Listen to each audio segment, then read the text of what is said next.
दोषी न्यूज में आप सभी का एक बार फिर से बहुत बहुत स्वागत है। दोषी कौन, सदर के मेंबर या सेक्रेटरी?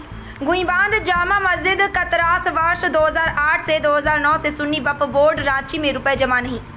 मीडिया के सामने मैंने अपने बातों को कहा। आमिर खान पिता स्वर्गीय शेरू खान साकिम गुईबांध कतरास पोस्ट व थाना कतरास जिला राज्य झारखंड धनबाद का रहने वाला है। आपको बताना चाहेंगे कि मैं समाज को ये बताना चाहता हूँ कि समाज ने मुझे चुनकर दिनांक 24 फरवरी 2025 को सचिव के रूप में चुना था, जिसकी कार्यकाल 3.5 साल है।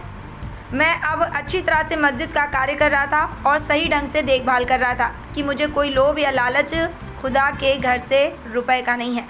करीब 6 माह बीतने के बाद मस्जिद के जो सदर हैं और कुछ चुनिंदा लोग हैं जिसकी बातों को मैं नहीं माना, जो ये लोग मस्जिद की जगह व ज़मीन बेचना चाहते हैं, जो बात को मैंने नहीं माना, इन सभी लोगों का जिसकी वजह से मैं इन लोगों के आंखों में उसी दिन से खटकने लगा हूँ। उसके बाद झारखंड राज्य सुन्नी वक्फ बोर्ड रांची से हमेशा लेटर पत्र आता रहा है, जिसको उन्होंने हमेशा से दबाया। 3 लेटर आया और इन लोगों ने मिलकर लेटर को दबा दिया।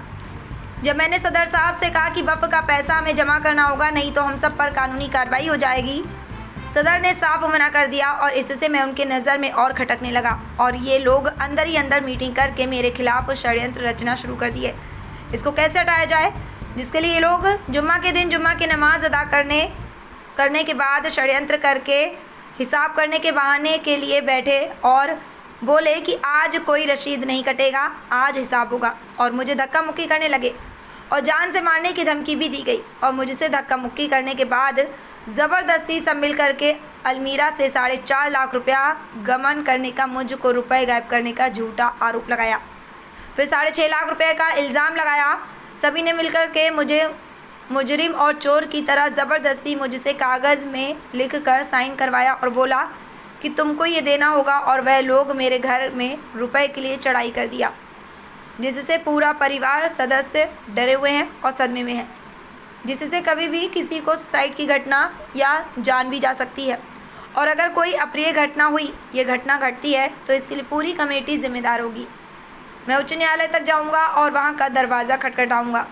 अगर मैं दोषी हूं तो मुझे सज़ा दी जाए, मगर मैं समाज से और पुलिस प्रशासन से निष्पक्ष जाँच की मांग करता हूँ कि, और मुझे उम्मीद है, नहीं पूरे विश्वास है कि मुझ पर आरोप है 6 लाख और कभी 11,40,000 रुपये गबन का। तो मैं कहना चाहता हूँ कि मस्जिद की आय 6 महीने में क्या 11 लाख रुपए हुई, तो इतने पैसे आ गए।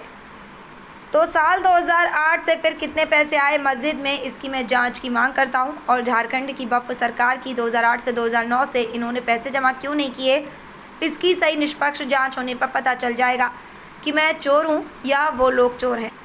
सच सबके सामने खुलासा होगा। अगर मैं गुनहगार निकला तो मुझे जो भी सज़ा दी जाए, चाहे वो फांसी हो, मुझे मंजूर है। इसके लिए मैंने लिखित आवेदन।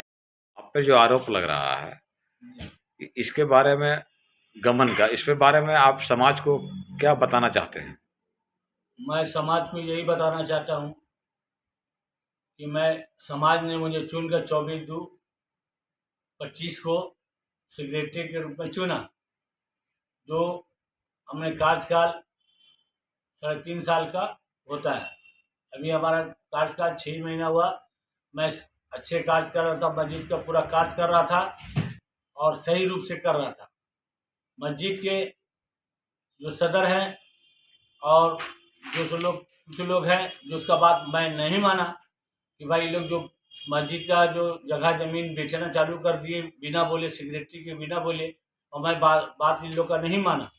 इसलिए इन लोग के नज़र में खटकना चालू कर दिया।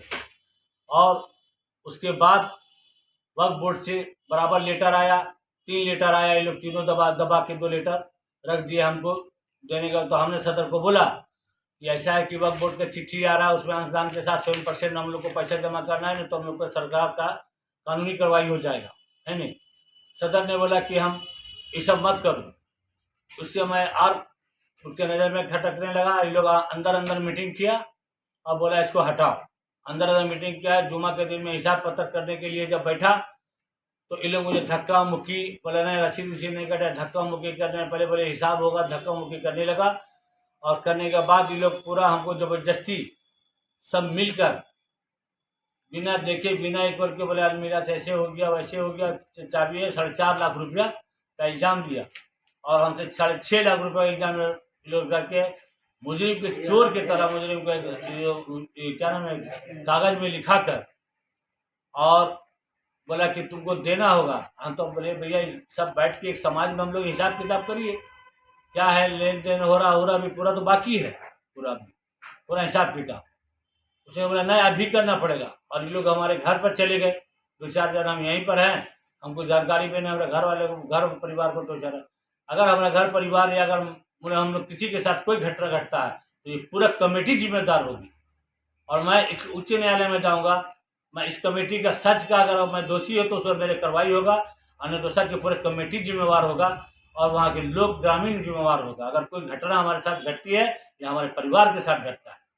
आप पर जो है 11,04,000 रुपया और 8,000 रुपया का जो पर्चे जो आपका दरवाजे पर मस्जिद के दरवाजे पर जो है और हर जगह पोस्टर लग रहा है, उसके बारे में क्या बोलना चाहेंगे आप? उसके बारे में यही बोले कि झूठा आरोप। आप सोच लिए ना, पहले 4.5 लाख, फिर 8 लाख, फिर 11.5 लाख, 11,40,000। तो मस्जिद का आय कितना है? मस्जिद का 6 महीना का आय कितना है? मस्जिद का आय को देखिए कि महीना का मस्जिद का आय कितना है और 11 लाख 12 लाख तो हम लोग को कहाँ से की और कहाँ चोरी हो गया 12? आप उसका ब्यौरा, वो लोग चोर है, उसका ब्यौरा 2008 और 9 से जो झारखंड सरकार ने मांगा किया है कोर्ट से, उसका सच जो है जो जांच पड़ताल है उसको करके देखिए हम चोर है या वो लोग चोर है, सच का सच होगा। अगर हम गुनहगार हैं तो मुझे फांसी की सजा दी, जो सजा देगा मैं उसको कबूल। आपने आवेदन कहाँ दिए हैं? मैं डीसी साहब को दिया हूँ, अब बोर्ड में दिया हूँ, थाना प्रभारी को दिया हूँ, SDPO भगमारा को दिया हूँ और वहाँ से रिकमेंड्स हुआ है डीसी साहब से, थाना प्रभारी और आपके CO। आप प्रशासन से क्या मांग करते हैं? प्रशासन से यही मांग करते हैं सच का साथ हो, झूठ होता है, अगर सच का अगर मान लीजिए साथ हो और झूठ होता है, सच के साथ अगर होता है तो कानूनी कार्रवाई। आप अपना परिचय दें। मैं अमीर खान, गोहीबान अकबर सुन्नी व गोहीबान जामा मस्जिद अपराध।